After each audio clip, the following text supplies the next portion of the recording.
Assalamualaikum warahmatullahi wabarakatuh. Perkenalkan, saya Ayu Oktavi Madalena, NIM 049 dari kelompok 5 Manajemen Pelanggan. Untuk kali ini, kelompok kami akan menjelaskan tentang pemerolehan pelanggan. Dan di sini saya akan menjelaskan bab yang pertama, yaitu pelanggan baru. Untuk pengertian pelanggan sendiri adalah semua pihak yang akan, pernah, dan sedang menggunakan jasa yang diberikan oleh perusahaan, baik dalam proses melihat, melakukan pembelian maupun maintenance. Sedangkan pelanggan baru adalah calon pelanggan atau calon pembeli yang melihat iklan Anda, lalu dia tertarik dan melakukan transaksi pembelian kepada Anda, yang dimana sebelumnya belum pernah membeli produk atau jasa Anda. Berikut ini cara untuk menarik pelanggan baru. Untuk yang pertama yaitu berikan sesuatu. Setiap kali Anda memberikan sesuatu, Anda akan mendapatkan prospek yang lebih sebagai imbalan. Dalam dunia bisnis, kita tidak boleh takut untuk mengeluarkan biaya, karena biaya yang kita keluarkan akan sebanding dengan keberhasilan yang akan kita dapatkan. Nah, untuk yang kedua yaitu temui berbagai orang. Relasi di sini sangat penting. Relasi juga bisa memperkenalkan produk Anda ke berbagai kalangan. Salah satu cara untuk menambah relasi yaitu dengan cara mengikuti event-event bisnis yang ada. Nah, untuk yang ketiga yaitu melihat kembali laporan penghasilan produk. Selama ini mungkin bukan cara Anda yang salah, tetapi produk atau cara penjualan Anda yang salah. Dapat dicek dengan cara melihat kembali laporan penghasilan produk. Lalu Anda harus melakukan survei, kuesioner, dan sejenisnya untuk meminta pendapat orang lain. Untuk yang keempat yaitu buat sesuatu yang unik. Inovasi itu selalu diperlukan dalam bidang bisnis, baik inovasi dalam produk maupun dalam penjualan ataupun pemasaran.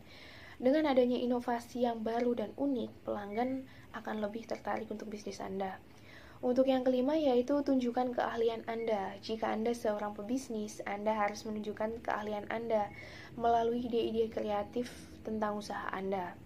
Untuk yang keenam adalah gunakan teknologi. Zaman sekarang teknologi sangat dibutuhkan, khususnya dalam bidang pemasaran, untuk menarik lebih banyak pelanggan baru. Untuk yang ketujuh yaitu buat sebuah acara. Dengan cara ini, maka sponsor akan dapat mengetahui bisnis yang sedang Anda kembangkan.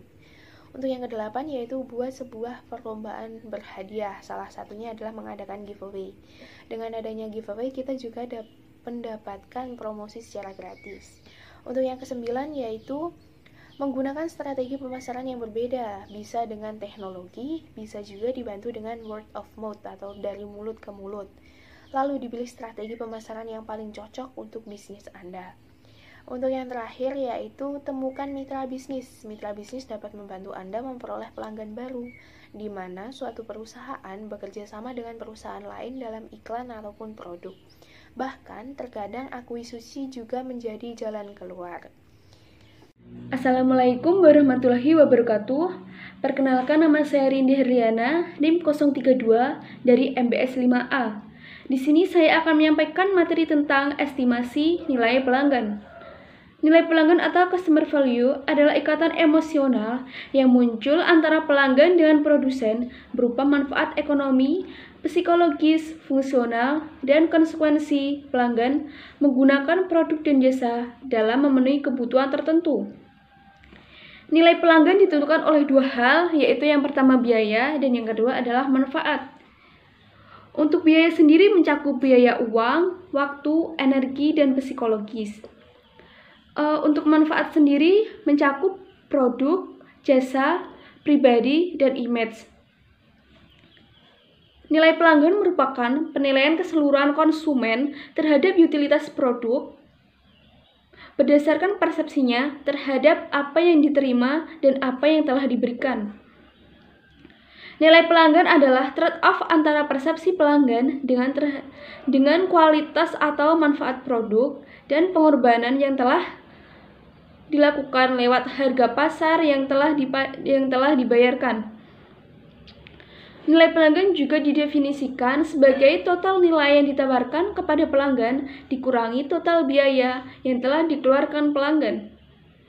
Nilai total pelanggan meliputi nilai fungsional dari produk, pelayanan, emosional, sosial, dan nilai kondisional. Sedangkan biaya total meliputi harga moneter, waktu, upaya belanja, energi, dan psikologis. Di sini saya juga akan menjelaskan tentang manfaat nilai pelanggan. Yang pertama yaitu menciptakan kesetiaan dan retensi pelanggan. Yang kedua, menumbuhkan pangsa pasar. Dan yang ketiga, membantu ekuitas pelanggan. Dan seterusnya, membangun hubungan yang benar dengan pelanggan yang tepat. Selain itu, juga ada strategi untuk membangun nilai pelanggan, yaitu yang pertama, menawarkan lebih banyak manfaat dengan biaya lebih rendah daripada kompetisi. Yang kedua, menawarkan manfaat yang lebih besar dengan biaya yang sama dibandingkan dengan pesaing. Yang ketiga, menawarkan manfaat yang sama dengan pesaing dengan biaya lebih rendah. Yang selanjutnya, menawarkan jauh lebih banyak manfaat dan biaya lebih tinggi daripada pesaing. Dan selanjutnya, menawarkan sangat sedikit manfaat dengan biaya lebih rendah daripada kompetisi. Demikian yang dapat saya sampaikan. Apabila ada kesalahan dan kekurangan, saya mohon maaf. Wassalamualaikum warahmatullahi wabarakatuh. Assalamualaikum warahmatullahi wabarakatuh. Nama saya Diana Agustin, NIM 018. Di sini saya akan menjelaskan materi selanjutnya, yaitu tentang prospecting. Prospecting merupakan sebuah proses di mana perusahaan memulai dan mengembangkan bisnis baru dengan cara mencari calon pelanggan dan klien baru. Ada dua alasan yang kuat yang mendorong perusahaan untuk melakukan prospek yang baru. Yang pertama adalah untuk meningkatkan hasil penjualan, dan yang kedua adalah untuk menghentikan konsumen yang tidak lagi membeli produk atau jasa dari perusahaan kita. Ada 3 taktik di dalam prospecting. Yang pertama adalah membangun profil kandidat yang ideal. Yang kedua adalah menyaring prospek yang sudah mengeluarkan uang. Yang ketiga, memelihara hubungan dengan prospek. Ada beberapa metode prospecting, antara lain e-prospecting. Dalam e-prospecting ini kita mencari perusahaan dan kontak person yang menjadi target pasar kita. Yang kedua adalah canvassing. Pada metode canvassing ini kita menjelajahi suatu area dan menawarkan produk kita. Yang ketiga adalah referral terus-menerus. Kita memberikan pelayanan yang lebih kepada pelanggan kita. Pelanggan kita kemudian akan merasa puas. Kita dapat meminta pelanggan kita untuk mereferensikan produk kita kepada calon-calon pembeli. Itu sama saja dengan dari mulut ke mulut. Lalu yang keempat, customer yatim. Customer yatim di sini berarti pelanggan yang ditinggalkan oleh sales personnya. Yang kelima, organisasi sales. Kita dapat bertemu antar sesama sales person di mana produk-produknya tidak berkompetisi. Yang keenam adalah menjadi narasumber. Dengan kita menjadi narasumber, kita dapat menjelaskan produk kita kepada masyarakat, kepada orang lain atau kepada calon konsumen. Lalu yang ketujuh, melalui pameran. Dengan mengikuti atau menyelenggarakan pameran, maka kita akan mendatangkan calon pelanggan. Yang kedelapan, mendekati tokoh-tokoh yang berpengaruh. Dan yang kesembilan, kirim surat. Yang ke-10, telemarketing. Dan yang 11, observasi. Dan yang ke-12, networking. Sekian dari saya. Wassalamualaikum warahmatullahi wabarakatuh. Assalamualaikum warahmatullahi wabarakatuh. Saya Delia Fatmawati dari MBS 5A NIM 033. Di sini saya akan menjelaskan tentang Key Performance Indicator program pemerolehan pelanggan. Nah, Key Performance Indicator ini atau disingkat KPI adalah serangkaian ukuran yang terukur yang digunakan perusahaan untuk menentukan seberapa efektifkah suatu perusahaan mencapai tujuan bisnis utamanya. Dan dengan adanya KPI yang relevan, jelas dan layak, perusahaan lebih mudah untuk memantau kemajuan perusahaan dan mengevaluasi keberhasilannya dalam mencapai tujuan strategis dan operasional, sehingga implementasi siklus manajemen kinerja menjadi lengkap. Apalagi dengan program pemerolehan pelanggan ini yang menentukan masa depan perusahaan untuk mencapai tujuan, sehingga visi dan misi yang digunakan atau yang dibuat itu akan tercapai. Nah, untuk mengimplementasikan program pemerolehan pelanggan ini, KPI membutuhkan suatu proses sistem yang saling terkait, baik itu dari lingkungan perusahaan seperti karyawan dan manajernya. Begitupun dengan laporan yang harus tepat waktu, efisien, dan fokus terhadap peningkatan pengambilan keputusan yang dibuat. Oke, untuk pemerolehan pelanggan menjadi persoalan utama yang harus dihadapi oleh praktisi ketika berusaha untuk membangun basis pelanggan. Ada 3 keputusan utama. Yang pertama adalah prospek mana yang akan dijadikan target. Yang kedua adalah bagaimana cara berkomunikasi dengan mereka atau dengan pelanggan. Yang ketiga adalah apa yang ditawarkan kepada mereka, misalkan dengan produk yang kita buat, mengapa sih harus pelanggan beli. Nah, kita harus menjelaskan bagaimana manfaat-manfaat yang didapatkan pelanggan agar mereka membeli atau tertarik dengan produk yang kita buat. Nah, pada prinsipnya prospek terbaik adalah prospek-prospek yang berpotensi menjadi pelanggan yang signifikan secara strategis. Dengan begitu perusahaan pasti akan mendapatkan pelanggan baru yang pastinya akan menghasilkan lebih banyak keuntungan atau laba yang diperoleh perusahaan akan meningkat.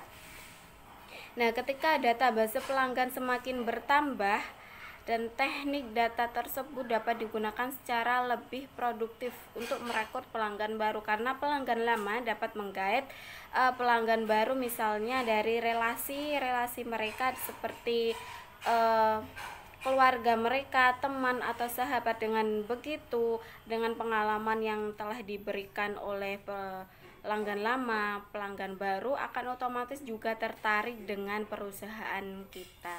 Nah, secara tidak langsung dapat menambah database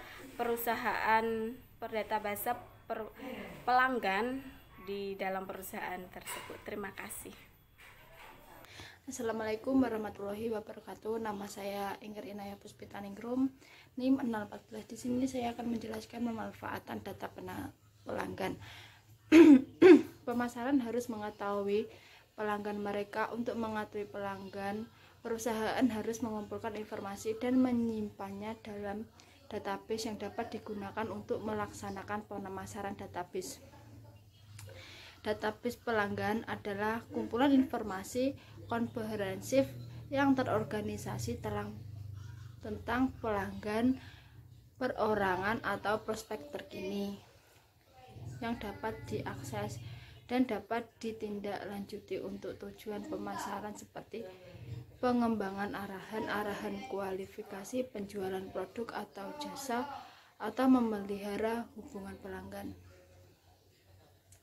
Jadi saya beri contoh untuk pemanfaatan data pelanggan itu. Kita bisa ambil jika ada salah satu customer kita, kayak dia tuh customer kita tuh kayak memberikan, nanti kita bisa panggil dengan namanya atau Mbak, Mas, si A, si B. Dan kita juga bisa meminta nomor WA agar konsumen tersebut juga dapat melihat instant story kita atau sejenis yang lain. Assalamualaikum warahmatullahi wabarakatuh. Perkenalkan, nama saya Dewi Sifaul Husna, NIM 023. Di sini saya akan menjelaskan materi poin yang terakhir, yaitu pemberian penawaran yang baik. Seorang pelanggan atau customer yang puas adalah mereka yang membeli meskipun tidak selalu dengan uang dan menerima nilai dari barang atau jasa yang ditawarkan. Biasanya, para pelanggan ini mempunyai pilihan. Kalau mereka tidak menyukai apa yang ditawarkan atau cara menawarkannya, mereka bisa membeli ke tempat lain untuk barang atau jasa yang sama. Untuk itu, cara seorang pebisnis dalam memberikan pelayanan yang baik dapat dilakukan dengan hal-hal berikut ini. Yang pertama yaitu memberikan nilai tambah pada produk. Nilai merupakan kualitas sebuah produk yang dikaitkan dengan harganya. Kalau produknya ternyata mempunyai fungsi lebih baik, lebih lama bertahan, atau berharga lebih murah daripada yang dipikirkan oleh para pelanggan, akan merasa senang. Untuk memberikan nilai tambah para pelanggan, perlu diperhatikan tentang hal-hal sebagai berikut. Yang pertama yaitu melakukan pengemasan, yang kedua memberikan garansi, yang ketiga kesesuaian produk yang tepat. Pastikan bahwa pelanggan mendapatkan produk paling baik sesuai dengan kebutuhan mereka. kenalkanlah dan akrablah diri Anda dengan pelanggan. Yang kedua yaitu memberikan pelayanan cepat dan prioritas kenyamanan pelanggan. Teruslah mencari cara di mana Anda bisa melayani pelanggan dengan lebih cepat, lebih baik, dan lebih mudah, serta menyenangkan dari yang mereka inginkan. Untuk itu diperlukan cara-cara sebagai berikut. Yang pertama, layanilah dengan lebih cepat melalui penyediaan staf yang memadai. Yang kedua, tawarkan pelayanan transaksi secara efisien. Yang terakhir yaitu tetaplah membangun hubungan baik dengan pelanggan. Membangun hubungan dengan pelanggan merupakan strategi yang sangat jitu agar pelanggan tetap loyal terhadap produk kita. Dengan mengirimkan ucapan terima kasih atas pembelian produk kita, konsumen akan merasa tersanjung atas perhatian yang kita berikan, dan tentu saja pelanggan akan merasa puas dengan pelayanan yang kita berikan. Sekian, terima kasih. Wassalamualaikum warahmatullahi wabarakatuh.